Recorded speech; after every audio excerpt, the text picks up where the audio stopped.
most लोग सोचते हैं कि स्मार्ट होने का मतलब होता है ज़्यादा फैक्ट्स याद होना, बहुत सारी बुक्स पढ़ना या हिस्ट्री की हर डेट याद रखना। लेकिन सच बताऊं, सिर्फ नॉलेज से लाइफ नहीं बदलती। और शायद इसी वजह से आपने भी कभी ना कभी ऐसे लोग देखे होंगे, बहुत इंटेलिजेंट लगते हैं, सब कुछ जानते हैं, लेकिन फिर भी लाइफ में उतना अचीव नहीं कर पाते जितना कोई एवरेज इंसान कर लेता है। आखिर क्यों? क्योंकि असली इंटेलिजेंस सिर्फ इन्फॉर्मेशन कलेक्ट करने में नहीं होती। असली इंटेलिजेंस वो है जो आपको फ्यूचर के बारे में सोचना सिखाए, सही अपॉर्चुनिटीज पहचानना सिखाए और अपने खुद का सक्सेसफुल पाथ बनाना सिखाए।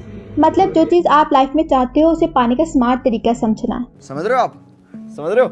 और आज की वीडियो में मैं आपके साथ 4 ऐसे प्रिंसिपल शेयर करूंगी जो आपको वाकई डेंजरसली स्मार्ट बनना सिखाते हैं। और सबसे अच्छी बात यह है कि इन प्रिंसिपल को अप्लाई करने के लिए ना आपको जीनियस होना ज़रूरी है और ना ही हज़ारों बुक्स पढ़ना। बस इन्हें समझना है और धीरे धीरे अपनी लाइफ में अप्लाई करना है। तो चलिए शुरू करते हैं। तो पहला प्रिंसिपल है, ओवर थिंकिंग को इनसाइट में बदलो। अगर आप हर सिचुएशन को बार बार दिमाग में रीप्ले करते रहते हो ना और हर पॉसिबल प्रॉब्लम इमेजिन करते हो या फिर अपने ही थॉट्स में उलझ जाते हो, तो एक सेकंड के लिए रुक कर ना ये बात समझो। हो सकता है प्रॉब्लम आपको ओवर थिंकिंग करना ना हो सकता है ना कि प्रॉब्लम सिर्फ इतनी सी हो कि आपने कभी उस एनर्जी को सही डायरेक्शन में यूज करना ही ना सीखा हो।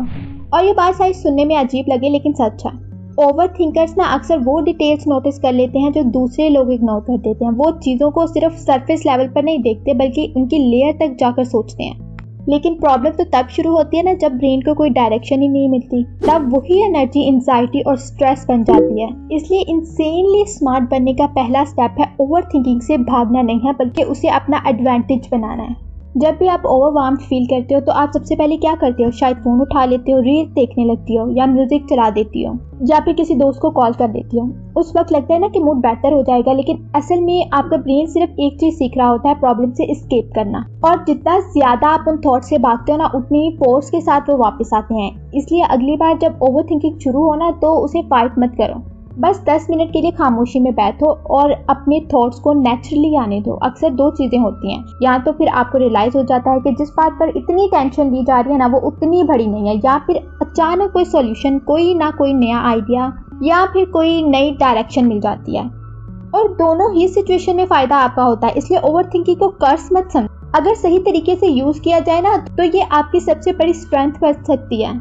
सेकंड प्रिंसिपल है, खुद से आर्गुमेंट करना सीखो। अगर आप वाकई मेंटली शार्प बनना चाहती हो ना तो सबसे पहले अपनी ही थिंकिंग को चैलेंज करना सीखो। क्योंकि हम सबको लगता है कि हम सही सोच रहे हैं, लेकिन इंटेलिजेंट लोग अपनी बात को ना ब्लाइंडली बिलीव नहीं करते। वो खुद से अनकंफर्टेबल क्वेश्चन पूछते हैं। मान लो आप बिजनेस स्टार्ट करना चाहती हो। आप सिर्फ बिजनेस के बेनिफिट मत सोचो। 1 मिनट के लिए इमेजिन करो कि आप वो इंसान हो जो कहता है कि 9 to 5 जॉब ही बेस्ट होती है।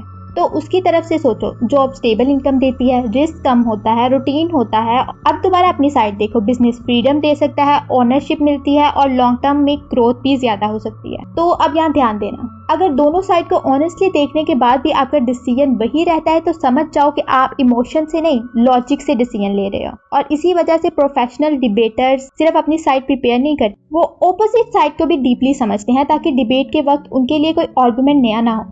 तो आप भी हैबिट बना लो, खुद ही अपने डिसीजन के अगेंस्ट क्वेश्चन पूछो। हो सकता है ना शुरू में थोड़ा अनकंफर्टेबल लगे, लेकिन धीरे धीरे ये हैबिट आपकी थिंकिंग को इतना स्ट्रॉन्ग बना देगी कि जब दुनिया आपको क्वेश्चन करेगी ना तो आप इजीली कंफ्यूज नहीं होंगे। और थर्ड प्रिंसिपल है, क्रिटिकल थिंकिंग मास्टर करो। क्रिटिकल थिंकिंग उन स्किल्स में से एक है जो हर फील्ड में काम आती है, चाहे बिजनेस हो, कैरियर हो या फिर डेली लाइफ। सिंपल लैंग्वेज में इसका मतलब है कुछ भी हो, पहले रुकना है, सिचुएशन को समझना है और फिर इमोशंस नहीं, लॉजिक के बेस पर डिसीजन लेना है। अब इसी कंपैरिजन इमोशनल थिंकिंग से करो। कुछ हुआ है और बिना सोचे तुरंत रिएक्ट कर दिया, बस यही डिफरेंस है रिएक्शन और स्ट्रैटेजी में। और लॉन्ग टर्म में हमेशा स्ट्रैटेजी ही जीतती है। इसी बात को समझने के लिए क्लेयर वेल्ड्रॉफ का एग्जाम्पल लेते हैं। वो परफेक्ट कैरेक्टर नहीं थी, कभी मैनिपुलेटिव थी, कभी ड्रामेटिक थी, लेकिन उसकी सबसे बड़ी स्ट्रैटेजी ये थी कि वो ऑलमोस्ट हर सिचुएशन को एनालाइज करती थी और दूसरों से कई स्टेज आगे सोचती थी। लेकिन जब भी उसने इमोशंस को अपने ऊपर हावी होने दिया, उसने गलत डिसीजंस लिए, रिलेशनशिप खराब किया और खुद ही अपनी प्रॉब्लम क्रिएट कर दी। इमोशनल कंट्रोल क्रिटिकल थिंकिंग का सबसे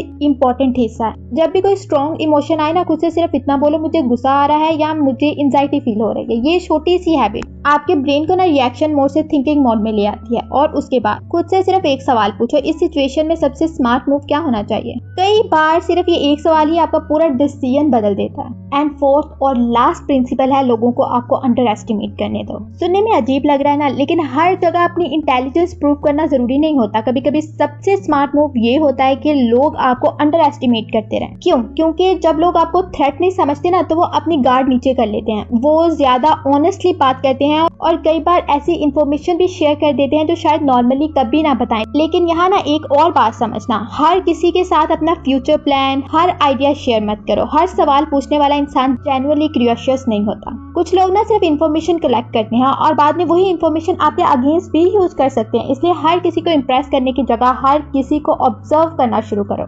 ज्यादा सुनो, कम बोलो और अपने रिजल्ट को बोलने दो, क्योंकि सच में स्मार्ट लोग रूम में सबसे ज्यादा बोलने वाले नहीं होते। वो क्वाइटली ऑब्जर्व करते हैं, ध्यान से सुनते हैं और जितना दिखाते हैं ना, उनसे कई गुना ज्यादा वो जानते हैं। तो ये थे वो 4 प्रिंसिपल जो सिर्फ आपको स्मार्ट नहीं बल्कि स्मार्टर डिसीजन लेना भी सिखा सकते हैं। अब मुझे कमेंट्स में जरूर बताना इन 4 प्रिंसिपल में से आप सबसे पहले किस प्रिंसिपल को अपनी लाइफ में अप्लाई करने वाले हो। और अगर आज की वीडियो से आपको एक भी नई चीज सीखने को मिली हो ना, तो वीडियो को लाइक जरूर करना।